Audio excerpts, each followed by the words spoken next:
ஆலினியோட அக்காங்களுக்கு காது குத்து. அதனால நைட்டே எங்களுக்கு தேவையான சாரீ எல்லாம் எடுத்து வச்சுட்டு பசங்களுக்கு கோன் போடுறது, இந்த ஸ்டிக்கர் வச்சுன்னு எல்லா வேலையும் நைட்டு பார்த்துட்டு இருந்தோம். காலையில் எந்திரிச்சோடனே பசங்களை கிளப்பினோம். சிம்பிளாக நாங்கள் மட்டுமே வீட்டில் உள்ளவங்களாம் சேர்ந்து தான் கோயிலில் சிம்பிளாக வைக்கிறோம். கடையில் போயிட்டு காது குத்துற பிளானில் இருந்தாங்க. அதுக்கு பதிலாக கோயிலில் வைக்கலாம் அப்படின்ற மாதிரி நாங்கள் ஸ்டார்ட் பண்ணோம். ஆலினிக்கு உடம்பு சரியில்லாமல் போயிடுச்சு. அக்கா வீட்டுக்கு போன நாளில் நல்ல தண்ணியில் ஆட்டம். நாள் இங்கே வீட்லேயும் நல்ல தண்ணியில் ஆட்டம். அதனால் உடம்பு சரியில்லை. மேடம் ரொம்ப டயர்டாக இருந்தாங்க.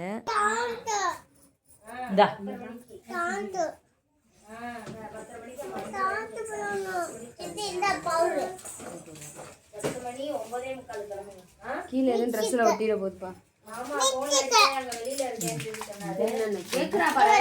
இப்படி உடம்பு சரியில்லாத போய் இந்த ஃப்ராகுக்கு ஃபேண்ட்டு தான் வேணும்னு எப்பவும் போல் அடம் பிடிச்சா. அக்காளுங்க லிப்ஸ்டிக் போட்டிருக்காளுங்களாம், அதை காமிச்சா இங்கே பாரு லிப்ஸ்டிக் போட்டிருக்காளுங்கன்னு. அப்புறம் மெதுவாக தலையை சீவிட்டு ஒவ்வொரு ஆளாக கிளம்பிகிட்டு இருந்தோம். லாஸ்ட்டாக தான் ஆலினியை கிளப்பினோம். ஆலினியோட அப்பா பெங்களூர்லேருந்து காலையில் தான் வந்தாங்க. வந்த உடனே கிளம்பணுமா. ஆலினியை தூக்கிட்டு அவர் தான் பஸ் ஸ்டாப் போனார்.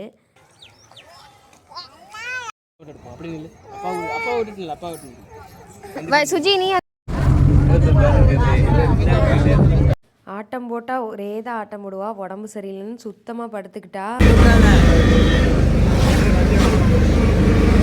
நைட்டு தூங்கும்போது ஸ்டிக்கர் ஒட்டி விட்டுருந்தேன் இல்லையா, அது அழகாக செவந்திருந்தது. அப்புறம் இது என் தங்கச்சியோட கண்ணாடி வளையல். நல்லா இருக்குல்ல பார்க்க. அப்புறம் எல்லாரும் அவங்களோட வளையல் வச்சு ஒரு வீடியோ எடுத்தோம் அழகாக இருக்குன்னு சொல்லிட்டு.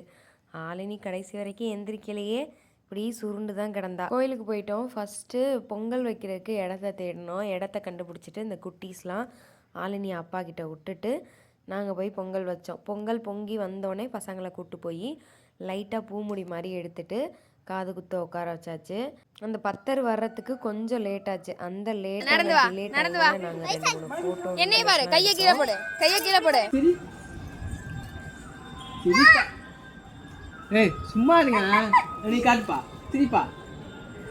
பொங்கல் நல்லா வெந்து வந்துருச்சு. பத்தரும் வந்துட்டாரு. பசங்களோட தோடு எப்படி இருக்கு?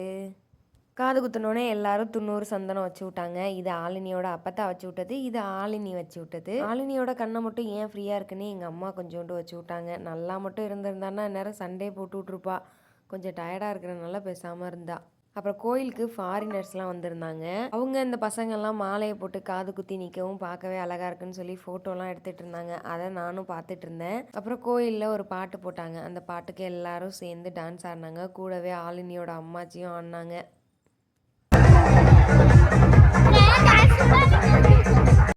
இருக்கிற கூட்டத்தில் சாமியை பார்க்காம வெளியிலேருந்தே சாமி கும்பிட்டுட்டு போயிடுவோம் அப்படின்னு நினச்சோம். ஆனால் பொங்கல் வச்சுருந்தோம் இல்லையா, அதை சாமிக்கு படைக்கணும்னு சொல்லிட்டு லைனில் நின்று உள்ளே போனோம். போய் சாமியை பார்த்துட்டு சாமிக்கு பொங்கல் வச்சுட்டு வந்தோம். இந்த அம்மன் தான் வாலாந்தூர் அங்காள பரமேஸ்வரி. அப்புறம் என்ன வெளியில் எல்லாரும் ஆளுக்கு கொஞ்சம் கொஞ்சம் பொங்கலை வச்சு சாப்பிட்டுட்டு பசியை போக்கிட்டு வீட்டுக்கு வந்துட்டோம்.